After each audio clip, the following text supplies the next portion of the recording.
खेसारी लाल का नया सावन गीत का एल्बम सॉन्ग का अच्छा क्यों नहीं रिस्पॉन्स जा रहा है। जी दोस्तों, बात कर लेते हैं खेसारी लाल का नया सावन गीत के बारे में, तो वीडियो में लास्ट तक बने रहिए।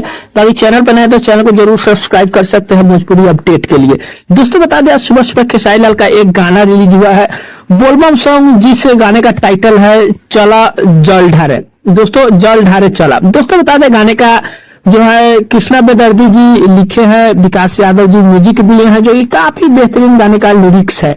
दोस्तों गाने खेसारी लाल यादव और सृष्टि भारती मिलकर गाने को गाए हुए हैं। सोना पांडे वीडियो गाने में नजर आ रहे हैं और खेसारी लाल यादव, जो कि खेसारी म्यूजिक वर्ल्ड पे आप सभी के बीच आज सुबह सुबह गाना देखने को मिल रहा है। दोस्तों बता दें, खेसारी म्यूजिक वर्ल्ड पे भी कुछ ऐसे गाने आते हैं जो आने के बाद 2-3 घंटे में ही ट्रेंड में गाना चला जाता है।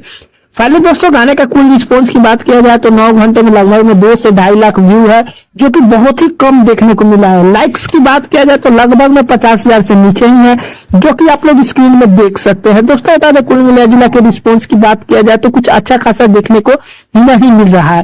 दोस्तों गाने अच्छे हैं, म्यूजिक भी अच्छा है। कृष्णा बेदर्दी जी गाना भी लिखते हैं तो काफी अच्छे ही लिखते हैं, लेकिन पता नहीं ऐसा क्यों हो रहा है, जो कि आप सभी को बता दूं कि अच्छा खासा रिस्पॉन्स देखने को नहीं मिल रहा है। बाकी देखिए आगे क्या कुछ रिस्पॉन्स आता है, इसके बारे में आगे बात किया जाएगा। फाइनली दोस्तों बता दें, कुल मिला जुला के 4 सावन गीत जो है खेसारी लाल का आ चुका है। अभी सावन का तो और भी दिन बाकी है, क्योंकि अभी सावन जस्ट ही शुरू हुआ है। बाकी दूसरा सोमवारी भी बाकी है। देखिए गाने का क्या कुछ रिस्पॉन्स होता है। हो सकता है सोमवारी आने के बाद आप सभी के बीच कुछ गाना स्पीड में बजना शुरू होगा। बाकी दोस्तों बता दें, सावन गीत है तो सावन में ही बजेगा, उसके बाद तो कुछ रिस्पॉन्स अच्छा खासा देखने को नहीं मिलता है। बाकी दोस्तों कुल मिला जुला बात किया जाए तो यही छोटा सा अपडेट था खेसारी लाल के बारे में। ताकि जैसे ही कुछ और अपडेट आता है तो आप सभी के बीच मिलेगा। ये छोटा सा अपडेट था। अपडेट कैसे लगा कमेंट कर सकते हैं, चैनल पर नया सब्सक्राइब कर सकते हैं। दोस्तों वीडियो पसंद आया लाइक कर दीजिएगा। मिलते हैं कोई अपडेट में, तब तक के लिए धन्यवाद।